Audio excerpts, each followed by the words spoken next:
सरका पाठी सरका, चला मारून लाव, चल चला पटापट लावा. अरे लाईनीत लावा ना तर ते दिसेल ना.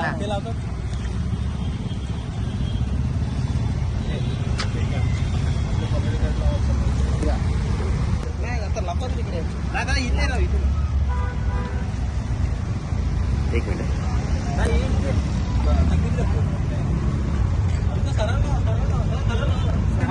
परफेक्ट लाव सरळ.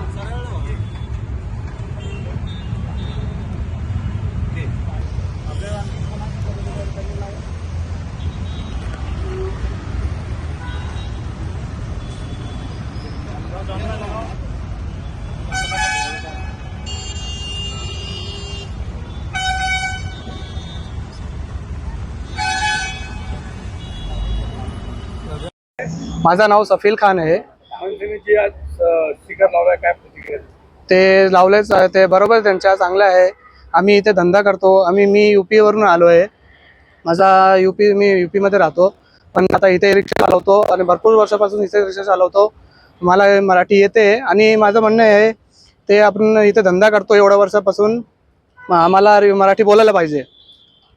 काही रिक्षा चालकांनी जे बाहेरचे रिक्षा चालक आहेत त्यांनी या जो निर्णय करण्यात आलेला आहे त्याला नापसंती दर्शवलेली आहे आणि संपाचा जो इशारा आहे तो देण्यात आलेला आहे.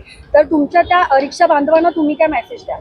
मी त्यांना हे सांगणार आहे की तुम्ही असं नको करा आणि मराठी बोला. इथे आपल्याला धंदा करायचा आहे, मग ते सर्व मराठी माणसं येते, मग आपल्याला समजायला लागेल त्यांची भाषा, आपल्याला बोलायला पण लागेल, कारण की आपल्याला धंदा करायचा आहे. ते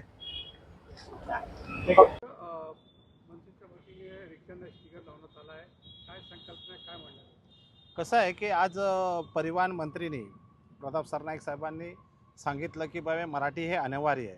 ठीक आहे बोलतात, ते आता सांगितलं आहे, पण हे जे कायदा आहे ते जुना कायदा आहे आणि ते जुना कायद्याची आज अंमलबजावणी आहे. आणि राजसाहेब आणि महाराष्ट्र सेना आणि महाराष्ट्र वाहतूक सेना सतत हे मराठीचं जे आहे सक्तीचं जे कायदा आहे ते आम्ही किती वर्षापासून हे आम्ही मागणी केलेली आहे आणि ते आहे, अंमलबजावणी झाली पाहिजे होती, परंतु बोलते ना देर आहे दुरुस्त आहे. आज अंमलबजावणी झालेली आहे आणि साहजिकच आहे महाराष्ट्रामध्ये आणि मुंबईमध्ये किंवा कल्याण डोंबिवलीमध्ये आहे की साहजिकच आहे आज प्रत्येकाला हे मराठी तर यायलाच पाहिजे.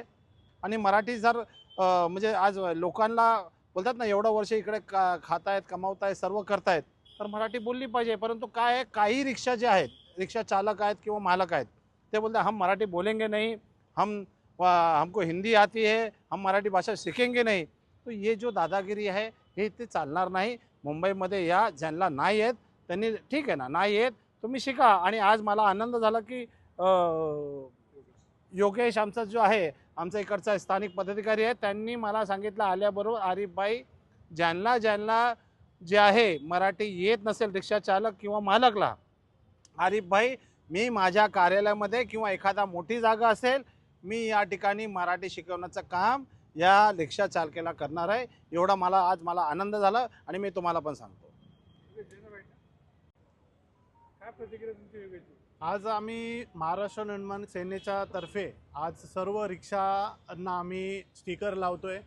सर्वांना आव्हान करतोय की सर्वांनी हे स्टिकर लावून घ्यावे, जेणेकरून प्रवाशांना आणि सगळ्यांना ते कळलं पाहिजे की या रिक्षात जो बसतोय तो मराठी आहे. या रिक्षात जो बसतोय त्या माणसाला, त्या ड्रायव्हरला आणि त्या मालकाला मराठी येते याची जाण असली पाहिजे.